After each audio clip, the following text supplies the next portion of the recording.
Up next on Today Beer Review, we're going to be looking at Gun Hill Public House's Volksbier. This is a German-style lager coming in at 4.3% ABV. Check it out.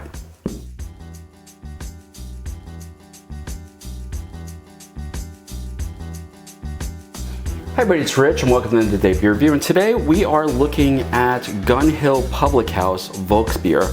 This is a German-style lager. Now, it's funny, I was up in, what is that? I was up at the Chico's again. That's the place up in, it's up by like Yonkers and stuff like that. And, normally their beers are like super expensive. That one that I looked at, the Prairie Artisan Ale one, was like $16 or $17, I think, for the actual bottle of beer. This, I went on the other end of it. This was $1.99 plus tax and deposit, so like maybe $2.50 when it's all said and done. Now, listen, $2.50 is still wasted if the beer is no good. My hope is that the beer is good.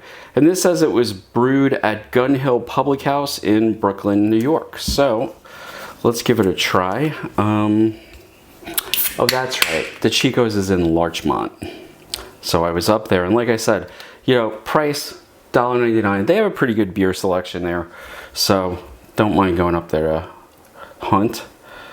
And this is pouring very, very light. In fact, it's almost pouring like a seltzer. Look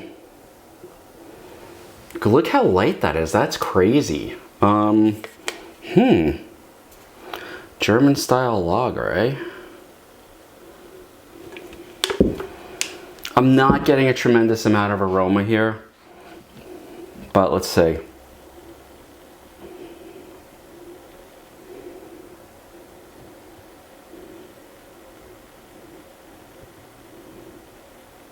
Okay, so there's sort of a bready, yeasty aroma to it. There's some type of citrus here.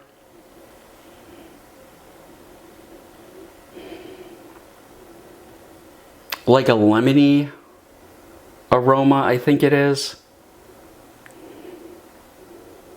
But yeah, you know what it smells like? It almost smells like one of the ones that you put an orange in. Forgot what they were called because I never drink them. But yeah, let's see.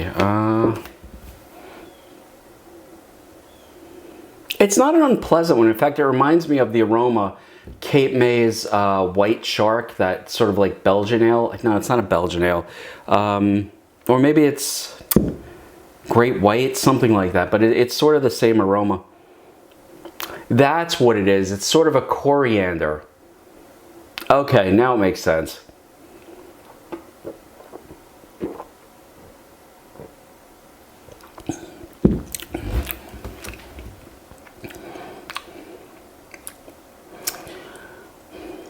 All right, so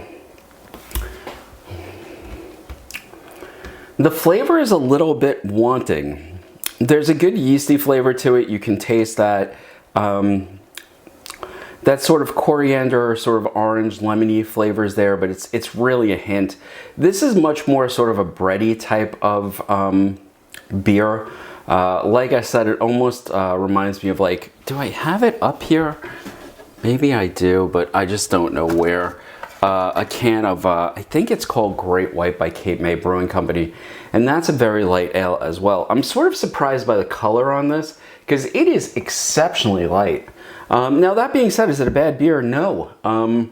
It drinks very easy. It sort of lends itself to gulping.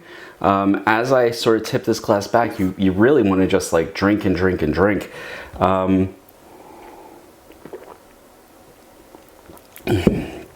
So is it worth it for $1.99?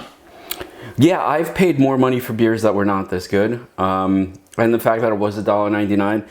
I mean, listen, is this going to be the beer that, suddenly changes the world? Probably not. But could you sit back and have a couple of these on a summer day? Yeah, I think absolutely. And at 4.3% ABV, a lower alcohol level lends itself to sort of an easier drinking beer. Would I hunt it out again? No. Would I turn my nose up again at it if I encountered it again? Not at all. I think it's a good well-crafted, basic type of beer. And that being said, a very accessible beer. I feel like anybody could drink this with just about anything. I would have no problem drinking this, you know, while eating a pizza or drinking this while eating a steak. Would it be the best choice? No. Would it be a decent choice? Yeah, why not? It's not a badly crafted beer. But like I said, the flavor is a little muted. Carbonation is good. It opens it up on the back of your tongue. So an enjoyable beer, but, you know, not an earth-shaking beer. So, you know, for $1.99, I have to say Gun Hill Public House, their Volksbier, definitely worthwhile. Not bad. Definitely worth checking out. And at the price, it makes it really sort of a no-brainer that this is a good beer to give a try to. Anyway, folks, if you've tried anything by Gun Hill Public House, I'd love to hear about it. Listen, I think it's a well-crafted beer, and it's one that now that I know that this brewery exists, I'm going to go and probably see if they have something else that's also, you know, good. And, you know, I am always in search of the daily drinker, the thing that you could have every day. Not that, you know, you're going to have a beer every day, but if you did, it wouldn't be one where you'd have to have a special occasion, but at the same time, it wouldn't be one that would be, you know, just garbage. It would be tasteful and good and flavorful. And, you know, that sort of fits the criteria of this beer. It's very drinkable. It's very easy to drink. And again, is it going to shatter the earth? No. But is it a good beer? Yeah, pretty solid. Anyway, folks, I hope you've enjoyed the review. If you have, hit that like button, subscribe. If you've tried anything else by Gun Hill, I'd love to hear about it. And I will see you next time on End of the Day Beer Review. Cheers.